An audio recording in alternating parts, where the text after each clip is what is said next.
Hugues Pinassier wrote Le Jazz Hot in the early to middle 1930s, and it was published in 1936. Throughout the given sample, Pinassier states his opinions as though they were facts and misinforms his readers as to the origins of several standards composed by W.C. Handy.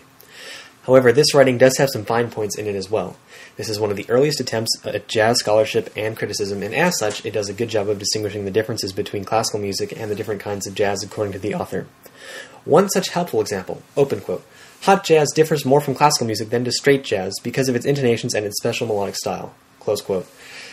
Pinassier goes on to define it further, referring to audio examples of the different styles.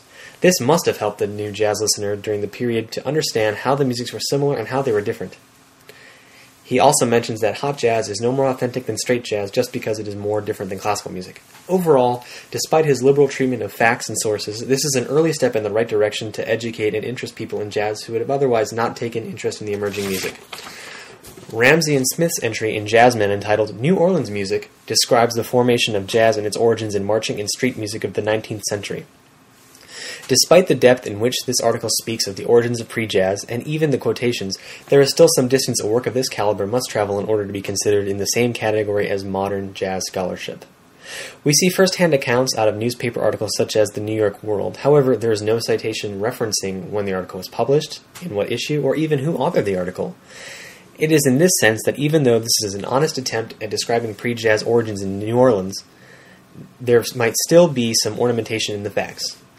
There may have been an article in the New York World, but without telling the reader some of the key details, researching this fact would waste more time than it would be worth.